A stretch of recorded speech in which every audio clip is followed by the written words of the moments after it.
আমাদের উচিত দিনে কমপক্ষে 100 বার করে হলেও আলহামদুলিল্লাহ পড়া যাবে।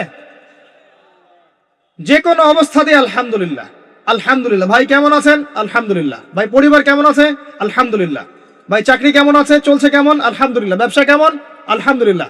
এটা হচ্ছে সেই বান্দা নিদর্শন যার মনের মধ্যে আল্লাহর প্রতি ভক্তি শ্রদ্ধা আছে, যার মনের মধ্যে আল্লাহর নূর আছে। তার নিদর্শন হচ্ছে সে সব সময় শুকরিয়া আদায় করবে। একটা এক্সাম্পল দিচ্ছি, দেখেন ইব্রাহিম আলাইহিস সালাম ওই থাকতেন, আর এই যে এইখানে মক্কায় তার একজন স্ত্রী হাজারা আলাইহিস সালাম, ওইখানে একজন স্ত্রী সারা আলাইহিস সালাম। মনে আছে ঘটনা?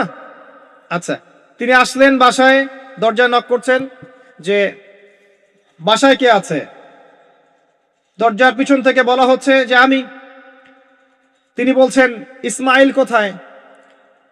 তখন আওয়াজ আসছে ইসমাইল শিকার করতে গেছে। তারপরে তাকে বলা হচ্ছে তোমরা কেমন আছো, স্বামী স্ত্রী তোমরা কেমন আছো? তো স্ত্রী জবাব দিচ্ছে আমরা ভালো নাই, আমাদের ঘরে অনেক অভাব, আমাদের অনেকের স্ত্রীর মতো। আছে না এরকম?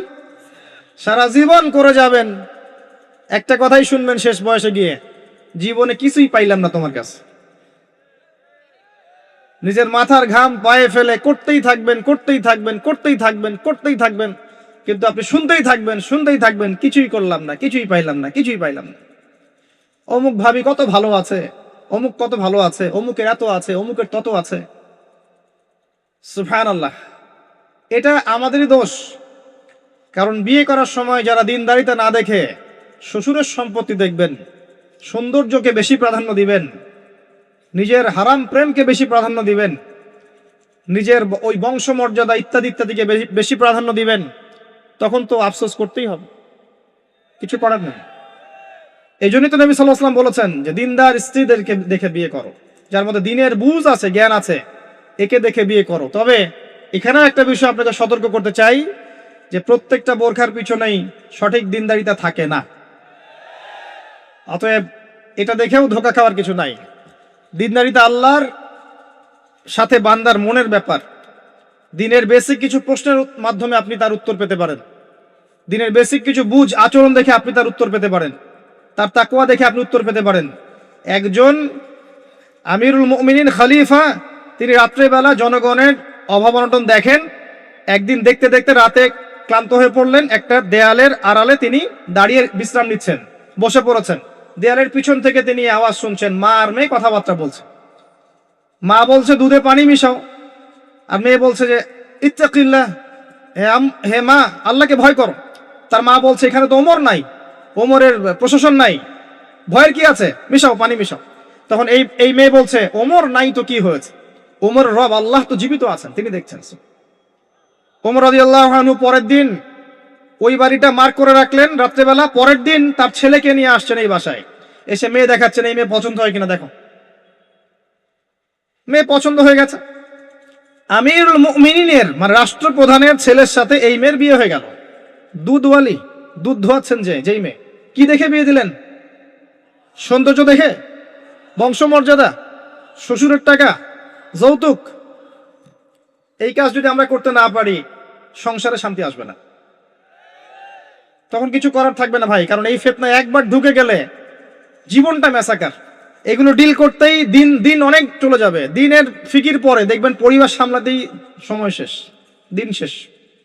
মানসিকভাবে যদি আপনি ফ্রেশ না থাকেন, ভালো না থাকেন, সাউন্ড না থাকেন, আপনি দিনের জন্য কিন্তু কিছু করতে পারবেন না। আর পরিবারে যদি নেককার স্ত্রী না থাকে, আপনি মানসিকভাবে ভালো থাকবেন না, ভালো থাকবেন না। এটা প্র্যাকটিক্যাল কথা। তো ওই যে স্ত্রী বলছে আমরা ভালো নাই, ইসমাইল শিকার করতে গেছে, আমরা ভালো নাই, একবেলা খাই একবেলা খেতে পারি না, ভালো নাই। ইব্রাহিম আলাইহিস সালাম বলছেন ঠিক আছে, ইসমাইল বাসায় আসলে ওকে বলো যে তার বাবা এসেছিল, আর তাকে বলো যে ঘরের চৌকাঠটা যেন পরিবর্তন করে। কথা কি বুঝতে পারছেন? ইসমাইল আলাইহিস সালাম আসলেন, একজন বৃদ্ধা লোক এসেছিল বাসায়, তোমার বাবা পরিচয় দিয়েছে। কি বলেছে? বলেছে যে ঘরের দরজা যেন পরিবর্তন করি। তখন তিনি বলছেন তুমি কি এমন বলেছিলে যার কারণে এই কথাটা বলেছে? তো তিনি বলছেন আমি বলেছি আমরা ভালো নাই, আমরা অভাবে আছি, তুমি শিকারে গেছো ইত্যাদি। তখন তিনি বলছেন তুমি ভুল করেছো, তিনি আমার বাবা ছিলেন, তিনি একজন নবী, তিনি ইনডাইরেক্টলি আমাকে বলেছেন আমি যেন তোমাকে তালাক দেই। এক কথায় তালাক হতে পারে? দিনদারিতা না থাকলে তালাক দেয়া যায়? যদি ধৈর্য ধরতে ধরতে ধরতে ধরতে আপনি অতিষ্ঠ হয়ে যান, দিনের ব্যাপারে আর কম্প্রোমাইজ করতে পারেন না, সেক্ষেত্রে তালাক একটা অপশন আছে। এটা খারাপ নয়, যদিও এটা মন্দের ভালো একটা অপশন, কিন্তু সবর করতে উৎসাহিত করা হয়েছে। সবর করতে করতে করতে করতে যদি ভিতরটা পরিবর্তন না হয়, এরকম আল্লাহর প্রতি অকৃতজ্ঞ মানুষকে নিয়ে আপনি সারা জীবন চলতে পারবেন না। এবং দিনের পথে চলতে গিয়ে যারা প্রতিবন্ধকতা স্বীকার করে, তাদেরকে নিয়ে আপনি আল্লাহর পথে দাওয়াত এবং মুজাহাদার মেহনত করতে পারবেন না। এই জায়গায় গিয়ে অনেক সময় এক্সট্রিম ডিসিশন নিতে হতে পারে। এটা ইসলাম কিন্তু অপশন রেখেছে আপনার জন্য, আমি উৎসাহিত করছি না, অপশন রেখেছে। এরপরে আবার তিনি আসলেন অনেক বছর পর, এসে আবার নক করলেন যে আসসালামু আলাইকুম। ওয়ালাইকুম সালাম। ইসমাইল কোথায়? শিকার করতে গেছে। তোমরা কেমন আছো? আলহামদুলিল্লাহ, আমরা অনেক ভালো আছি। ঠিক আছে, ইসমাইল বাসায় আসলে তাকে বলো ঘরের চৌকাঠটা যেন যত্ন করে আদর করে মহব্বত করে রাখে। কথা বুঝতে পারছেন? এবার ইসমাইল আলাইহিস সালাম আসলেন বাসায়, তার স্ত্রী জিজ্ঞাসা করছে, একজন বৃদ্ধা এসেছিলেন, তোমার বাবা পরিচয় দিয়েছেন, কি বলেছে? বলেছে আমি যেন ঘরের চৌকাঠটা তুমি যেন অটুট রাখো, বহাল রাখো। তুমি কি বলেছো? আমি বলেছি আমরা অনেক ভালো আছি। তখন তিনি বলছেন, আমার বাবা তোমাকে অনেক পছন্দ করেছেন এবং তোমাকে নিয়ে আমাকে সংসার করতে বলেছে। এই হলো অবস্থা। শুকরিয়া আদায় যারা করতে পারবে না, তাদেরকে নিয়ে চলা মুশকিল। লুকমান হাকিম, যাকে প্রজ্ঞা দেয়া হয়েছে, তাকেও আল্লাহ পাক আদেশ করছেন তুমি আল্লাহর শুকরিয়া আদায় করো। যে ব্যক্তি আল্লাহর শুকরিয়া আদায় করে, কৃতজ্ঞতা প্রকাশ করে, যে কোনো হালতেই বলতে পারে আল্লাহ আলহামদুলিল্লাহ আমি ভালো আছি। এবং আল্লাহ রাসূল সাল্লাল্লাহু আলাইহি ওয়াসাল্লাম বলেছেন, কখনো উঁচু স্তরের লোকদের দিকে তাকাবে না। যার উঁচু বাড়ি আছে, তোমার চেয়ে উঁচু বাড়ি আছে, তোমার চেয়ে বড় গাড়ি আছে, তোমার চেয়ে বেশি টাকা আর্ন করে, ওদের দিকে দেখবে না, ওদের দিকে চোখ দিও না। বরং তোমার চেয়ে নিচে যারা আছে, দরিদ্র যারা, তোমার চেয়ে যারা দরিদ্র, ওদের দিকে তাকাও। তাহলে তুমি আল্লাহর নিয়ামতের শুকরিয়া আদায় করতে পারবে ইনশাআল্লাহ তাআলা। আমরা যদি হসপিটালে যাই, শুকরিয়া আদায় করতে পারবো না? যে যে হাজার হাজার মানুষ শুয়ে আছে, কারো ক্যান্সার, কারো ডায়াবেটিস, কারো অমুক, কারো তমুক, কারো অ্যাক্সিডেন্ট, কারো এইটা সেইটা, কারো ব্রেন টিউমার, কারো হার্টের সমস্যা, কত সমস্যা। কেউ হাঁটতে পারে না, কেউ বসতে পারে না, কেউ শুইতে পারে না, কেউ শুইলে ঘুমাতে পারে না। আমরা ভালো আছি না? আলহামদুলিল্লাহ, কৃতজ্ঞতা। যখন আপনি আপনার চেয়ে বিপন্ন কোনো মানুষকে দেখবেন, দেখে যদি এই দোয়াটা পড়েন, আলহামদুলিল্লাহিল্লাযী আফানি মিম্মা ইবতালাকা বিহি ওয়া ফাদ্দালানি আলা কাসীরিম মিম্মান খালাকা তাফদীলা। আল্লাহর শুকরিয়া আদায় করছি যে আল্লাহ তোমাকে যে বিষয় দিয়ে পরীক্ষা করেছেন, আমাকে তার থেকে নিরাপদ রেখেছেন, এবং হাজার মানুষের চাইতে আল্লাহ পাক আমাকে উত্তম জায়গায় রেখেছেন, ভালো রেখেছেন। এই দোয়াটা যে ব্যক্তি পড়বে, ওই বিপদ তাকে স্পর্শ করবে না ইনশাআল্লাহ। এভাবে আপনি আল্লাহর শুকরিয়া আদায় করতে পারেন। আর আল্লাহ পাকের শুকরিয়া আদায় করার সবচাইতে বড় নিদর্শন হচ্ছে আপনি আল্লাহর আদেশ নিষেধ মেনে চলছেন কিনা। যে ব্যক্তি আল্লাহর আদেশ এবং নিষেধকে মেনে চলছে, এ ব্যক্তি প্রকৃতপক্ষে আল্লাহর শুকরিয়া আদায় করছে, তাই নয় কি? খালি মুখে যদি বলি আমি আল্লাহর শুকরিয়া আদায় করি, নামাজ নাই, সওম নাই, যাকাত নাই, কিচ্ছু নাই, মুখে মুখে বলছি আমি আল্লাহকে অনেক ভালোবাসি, এই ভালোবাসার দাম আছে? আল্লাহ পাক কি বলেছেন? যে তোমরা যদি আল্লাহর ভালোবাসা পেতে চাও, কুল ইন কুনতুম তুহিব্বুনাল্লাহ ফাত্তাবিউনি, আমার অনুসরণ করো। কার অনুসরণ? মুহাম্মদ সাল্লাল্লাহু আলাইহি ওয়াসাল্লামের অনুসরণ করো, তার সুন্নাহ মাফিক জীবন করো। ইনশাআল্লাহ আল্লাহ পাক তোমাদেরকে মাফ করে দিবেন, আল্লাহও তোমাদেরকে ভালোবাসবেন ইনশাআল্লাহ। লুকমান আলাইহিস সালামকে আমি আলাইহিস সালাম বলছি এই অর্থে তার উপর শান্তি বর্ষিত হোক, এই অর্থে বলছি।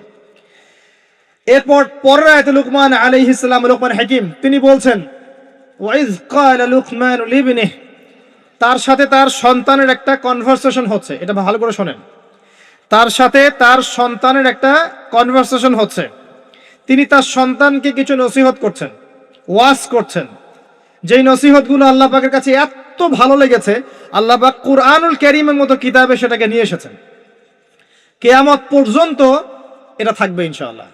কিয়ামত পর্যন্ত একজন বাবা একজন ছেলের এই কনভারসেশন থাকবে ইনশাআল্লাহ। আমরা তো মনে করি সন্তানকে মানুষ করবে তার মা, এখানে আমরা দেখছি সন্তানকে নসিহত করছেন তার বাবা। আমরা ইউসুফ আলাইহিস সালামের ক্ষেত্রেও সেটাই দেখেছি, যে সন্তানকে নসিহত করছেন তার বাবা। আমরা কোরআন ঘাটলে দেখি যে বাবা সন্তানকে নসিহত করেন, মা নসিহত কম করেন। জি, ইব্রাহিম আলাইহিস সালাম কথা বলছেন তার সন্তানের সাথে, ইউসুফ আলাইহিস সালামের সাথে তার বাবা কথা বলছেন, লুকমান আলাইহিস সালামের সাথে তার সন্তান কথোপকথন হচ্ছে। তাহলে কোরআন দেখাচ্ছে বাপ কা বেটা, বাপ যেমন সন্তান তেমন। বাপ হবে সন্তানের রিয়েল গার্ডিয়ান, মা তাকে মানুষ করবে, ইলম প্রজ্ঞা বাস্তবতা শেখাবে কে? বাবা। আর আমাদের বাবারা এখন মানি মেকিং মেশিন, তারা খালি টাকা আর্ন করার মেশিন। সকাল 10টায় বেরাবে, আবার রাত 10টায় আসবে। সন্তানের সাথে বাবার কোনো মিল মহব্বত নাই, দেখাশোনাই নাই। এটা ঠিক নয়। সন্তানকে মানুষ করতে হবে বাবাকে, তাকে প্যারেন্টিং শেখাতে হবে। আমাদের বাবাদেরকে প্যারেন্টিং শেখাতে হবে, মাদেরকেও শেখাতে হবে। আসেন আমরা এখান থেকে দেখব কিভাবে তিনি তার সন্তানকে নসিহত করছেন। এই নসিহত শুধু সন্তানের জন্য নয়, প্রত্যেকটা মানুষের জন্যই। আমরা এই নসিহতগুলোর মধ্য দিয়ে আমাদের লেকচারের ইতি টানবো ইনশাআল্লাহ তাআলা। আসুন, ওয়াইজ ক্বালা লুকমান লিবনিহি, যখন লুকমান হাকিম তার সন্তানকে বলেছিলেন, কি বলেছেন? ইয়া বুনাই, আদর করে বলছেন, হে আমার সন্তান, বাবা শুনো, লা তুশরিক বিল্লাহ। প্রথম নসিহত কি? আল্লাহর সাথে শিরিক করো না। লা তুশরিক বিল্লাহ, আল্লাহর সাথে শিরিক করো না। আমরা আমাদের সন্তানকে প্রথম কি শিখাই? Humpty Dumpty sat on a wall. আমরা শিখাই Jack and Jill went up the hill. আমরাও শিখেছি। জ্যাক একটা ছেলের নাম, জিল একটা মেয়ের নাম, ওয়েন্ট আপ দ্য হিল আপনাদের পাহাড়ে চলে গেল, ওই বান্দরবনের পাহাড়ের কোনায় চলে গেল একটা ছেলে একটা মেয়ে। তারপর কোনায় গিয়ে কি করলো সেটা আপনারাই বোঝেন। তা আমরা ছোটবেলা থেকে বাচ্চাকে শিখাই Jack and Jill went up the hill. কি বুঝলেন? প্রত্যেকটা ক্ষেত্রে সমস্যা। আপনি শরিয়াতে কি শিখাচ্ছেন? আমটি আপনি খাবেন পেরে? কার গাছের আম আপনি পেরে খাবেন? যাত্রার গাছের আম আপনি পেরে খাইতে পারবেন? শুরুতে অজগর আসছে তেরে, সন্তানকে ভয় দেখে, অজগর তেরে আসছে। ওই বাচ্চা অজগরের কি বোঝে? শরিয়তে অজগর আসছে তেরে, ভয়, আগে ভয় শেখানো হচ্ছে। শরিয়তে অজগর আসছে তেরে, ভয়, আপনি ভয় পাচ্ছেন, বাচ্চা ভয় পাচ্ছে, রাত্রে ঘুমের স্বপ্ন দেখবে অজগর তেরে আসছে। হ্যাঁ, আপনি বাচ্চার সাথে যে কথোপকথনগুলো করবেন রাত্রে, সেগুলো সে স্বপ্ন দেখতে পারে। শরিয়াতে আপনি শেখাচ্ছেন আমটি খাবো পরে, কার গাছের আম পেরে খাবেন? গাছ কি আপনার? যাত্রার গাছের আম পেরে খাবে? সে চুরি করা শিখলো সে। এই তো হচ্ছে এখানে শাব্দিকভাবে পরিবর্তন না আনতে পারলে, নৈতিকতা না ঢুকাতে পারলে সমস্যা তো। আর কালচার এভাবেই চলছে কেন? কেউ এগুলো নিয়ে মাথা ঘামায় না কেন? সুবহানাল্লাহ, বই পুস্তক এখন টোটালি চেঞ্জ হয়ে যায়, দিন দিন চেঞ্জ হচ্ছে। দেখবেন আগে আমরা অনেকগুলো নজরুলের কবিতা পড়তাম, কবিতা নাই, আস্তে আস্তে আস্তে আস্তে ভ্যানিশ। একটা ভিতর থেকে একটা আদর্শ আপনাকে ইনজেক্ট করা হচ্ছে। কোন আদর্শ সেটা আপনি খুঁজে বের করেন, এবং যে আদর্শটা রাখা উচিত সেটাকে আস্তে আস্তে মাইনাস করা হচ্ছে। কোনটা সেটা আপনি ভাবেন। সন্তানকে বাবা শেখাচ্ছে ইয়া বুনাই লা তুশরিক বিল্লাহ। কোন পরিবারে এই লুকমান আলাইহিস সালামের মতো পিতা সন্তানকে শেখায় ছোটবেলায়, বাবা আল্লাহর সাথে শিরিক করো না? এটা একটা জায়গায় সম্ভব, যারা ইসলামিক লাইনে পড়াশোনা করছেন, মাদ্রাসায় পড়াশোনা করছেন। আর এখানে আমরা এমন ভাবে তাকাই এদের দিকে যেন এরা সমাজের সবচেয়ে নোংরা কীট নাকি, নাউযুবিল্লাহ। তো দেখেন, আমরা আরো শিখাই বাবা তোমাকে বড় হতে হবে, নিজের পায়ে দাঁড়াতে হবে, বৃদ্ধ বয়সে বাবাকে দেখতে হবে, মাকে দেখতে হবে, প্রতিষ্ঠিত হতে হবে। আগে আমরা বাচ্চাদেরকে এগুলো শিখাই। আর লুকমান হাকিম তার সন্তানকে শিখাচ্ছেন প্যারেন্টিং। দেখেন ইসলামিক প্যারেন্টিং, যে প্যারেন্টিংটা আল্লাহ পাক কবুল করেছেন, কোরআনে নাজিল করেছেন, কিয়ামত পর্যন্ত থাকবে ইনশাআল্লাহ। বাবা আল্লাহর সাথে শিরিক করো না। আগে সন্তানকে শেখান শিরিক কি জিনিস, তাওহীদ কি জিনিস। তখন সন্তান প্রশ্ন করবে বাবা শিরিক কি, তখন আপনি আস্তে আস্তে ওর বুঝ অনুযায়ী ওকে বলবেন। ওর বয়স যদি 5 বছর হয় একটা কথা বলবেন, 10 বছর হলে আরো বেশি বোঝাবেন, 15 হলে আরো বেশি বোঝাবেন। যখন ম্যাচুরিটি যেমন তেমনি বোঝাবেন। যদি ম্যাচুরিটি হয়ে যায় আপনি বোঝাবেন যে বাবা শোনো, শিরিক মোটামুটি 3 রকম হয়ে থাকে। মানুষ কথায় শিরিক করে, কাজে শিরিক করে, এবং মানুষ বিশ্বাসে শিরিক করে। যেমন কেউ যদি মনে করে বাবা যে আল্লাহ বলতে কেউ নাই, তাহলে শিরক হবে। কেউ যদি মনে করে সৃষ্টিকর্তা আল্লাহ নয় অন্য কেউ, তাহলে শিরক হবে। কেউ যদি মনে করে যে আল্লাহর পাশাপাশি আরো সৃষ্টিকর্তা আছে, তাহলে শিরক হবে। সন্তান বুঝবে না, একটা স্কুলের বাচ্চা বুঝবে না, ক্লাস 9-10 এর বাচ্চা বুঝবে না, কলেজের বাচ্চা বুঝবে না, একদম ছোট বাচ্চা কিছুই বোঝে না, ওকে বোঝানো যায় না আল্লাহ তোমাকে সৃষ্টি করেছেন, আল্লাহ ছাড়া কেউ নাই সৃষ্টিকর্তা। আল্লাহ তোমাকে সৃষ্টি করেছেন হয়তো বুঝবে না, আল্লাহ তোমাকে বানিয়েছেন ও বুঝবে না। আল্লাহ তোমাকে বানিয়েছেন, এই দেখো বাবা বাড়িটা আমরা বানিয়েছি, তোমার বাড়ি আমাদের বাড়ি আমরা বানিয়েছি, ও বুঝবে না? আল্লাহ তোমাকে বানিয়েছেন, তুমি মায়ের পেটে ছিলে, সেখান থেকে আল্লাহ তোমাকে দুনিয়ায় নিয়ে এসেছেন, বুঝবে না? বাচ্চাদের একটা ফিলোসফি থাকে, বাচ্চারা অনেক কিছু বোঝে, জানেন? বাচ্চারা অনেক কিছু বোঝে। একটা বাচ্চাকে আপনি বলেন প্যান্টটা খোলো তো, ও খুলবে না জীবনেও। একটা বাচ্চাকে বলেন এই তোমার প্যান্টটা খোলো, দেখি তুমি মুসলমানি করেছো কিনা। আমরা মজা করি না ছোটবেলায়, বাচ্চারা খুলতে চায় না, কারণ এই যে লজ্জাশীলতা আল্লাহ পাক দিয়ে তাকে পৃথিবীতে পাঠিয়েছেন। বাচ্চাদের ফিলোসফি আছে, এটা নিয়ে যারা বাচ্চাদেরকে নিয়ে পড়াশোনা করে, আপনার কোর্স করায়, ট্রেনিং দেয়, তাদেরকে জিজ্ঞাসা করেন। বাচ্চাদের সাথে শুদ্ধ ভাষায় কথা বলতে বলা হয়, বাচ্চাদের সাথে শুদ্ধ ভাষায় কথা বলতে বলা হয়, যাতে ওরা শুদ্ধ ভাষা শেখে। বাচ্চাদের সাথে বাচ্চাদের মতো আচরণ করতে নিষেধ করা হয়, এখন তাদের সাথে ম্যাচিউরড আচরণ করতে উৎসাহিত করা হয়, তারা শিখবে বাস্তবতা কি জিনিস। বাচ্চাদেরকে বেশি বেশি খেলাধুলা করতে উৎসাহিত করা হয়, খেলার মধ্য দিয়ে নেতৃত্ব দেওয়ার গুণাবলী অর্জন হয়। ওদেরকে মাঠে খেলতে দিতে হয়, বৃষ্টি কাদায় মাখামাখি করতে দিতে হয়, ওরা বুঝবে। গায়ের সাথে যখন মাটি লাগবে, প্রকৃতির সাথে মিশবে, ওরা হৃদয়টা বড় হবে। দেখবেন মুহাম্মদ সাল্লাল্লাহু আলাইহি সাল্লামকে যখন তিনি জন্ম নিয়েছেন, প্রথম 4-5 বছর তাকে ওই আরবের বেদুইনদের কাছে রাখা হয়েছে।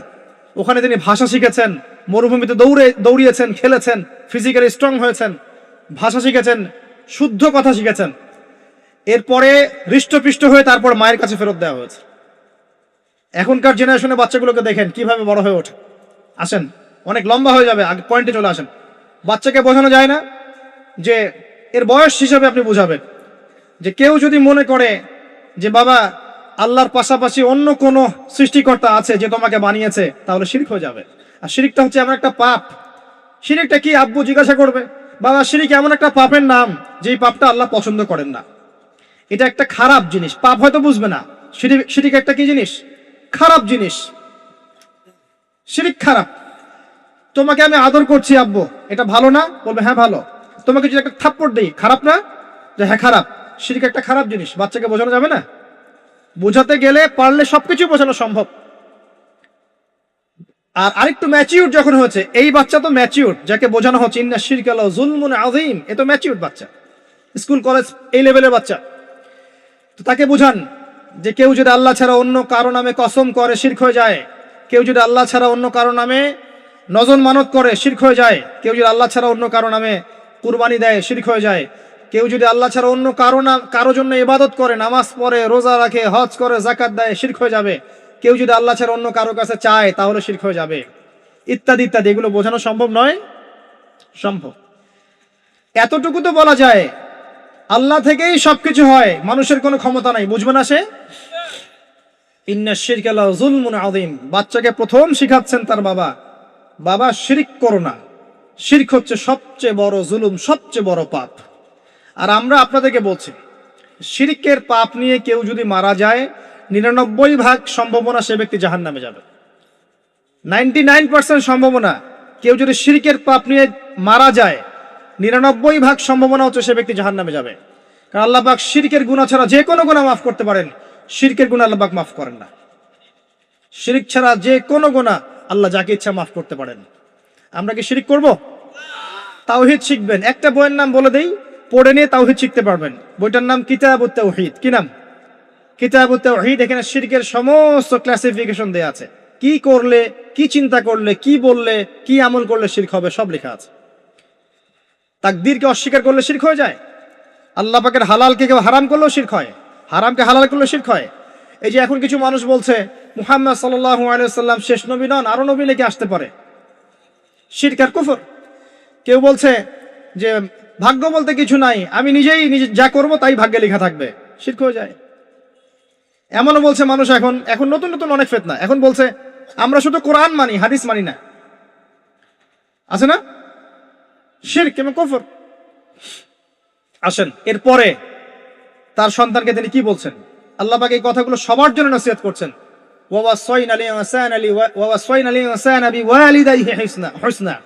এরপর আল্লাহ পাক বলছেন মানুষকে আদেশ করা হচ্ছে যেন মানুষ তার পিতা মাতার সাথে সুন্দর আচরণ করে। তার মা তাকে কষ্টের পর কষ্ট সহ্য করে গর্ভধারণ করেছে। ওয়াফিসালুহু ফি আমাইন, তাকে প্রসব করেছেন এবং 2 বছর দুধ পান করিয়েছেন।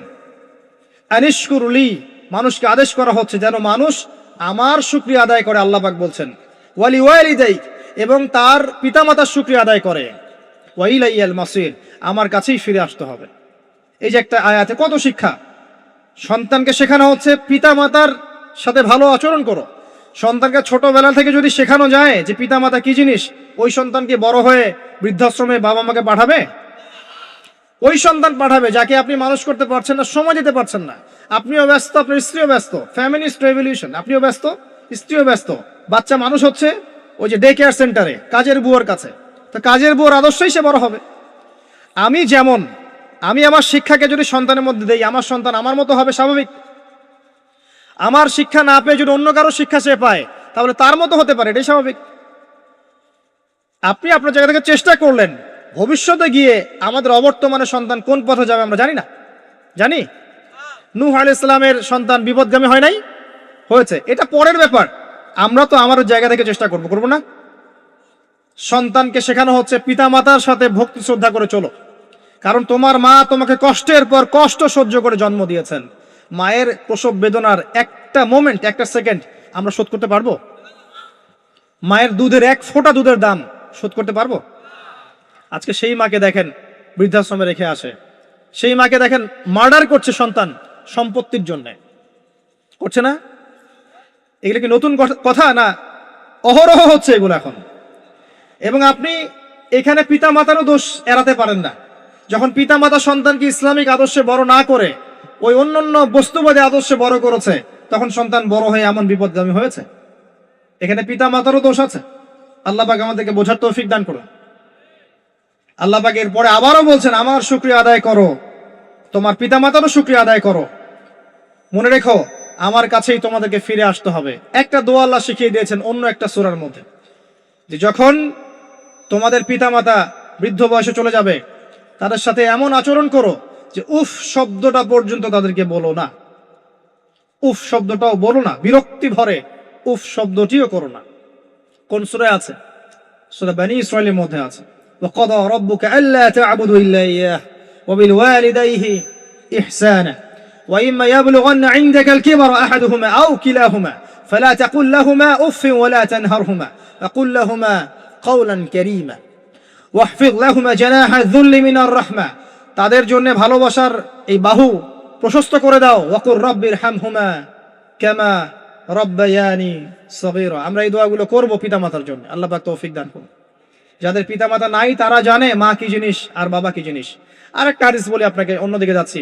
নবী সাল্লাল্লাহু আলাইহি ওয়াসাল্লাম বলেছেন 3 ব্যক্তির জন্য ধ্বংস, তার মধ্যে এক ব্যক্তি হচ্ছে সেই ব্যক্তি যে ব্যক্তি রমজান মাসকে পেয়েছে, নিজের আমল করে গুনাহ মাফ করাতে পারে নাই। 2 নম্বর সেই ব্যক্তি যে ব্যক্তি বৃদ্ধ পিতামাতাকে পেয়েছে, দুজনের একজনকে পেয়েছে বা দুজনকে পেয়েছে, তাদের খেদমত করে জান্নাত লাভ করতে পারে নাই। আর 3 নম্বর সেই ব্যক্তি যার সামনে নবীর নাম উচ্চারণ করা হয়, নাম শুনেও সে দরুদ পড়ে না, সাল্লাল্লাহু আলাইহি ওয়াসাল্লাম বলে না। এখানে আছে পিতামাতাকে পেয়েছেন, তাদের খেদমত করে জান্নাত লাভ করতে পারছি না, আমার জন্য ধ্বংস। বলুন নাউজুবিল্লাহ।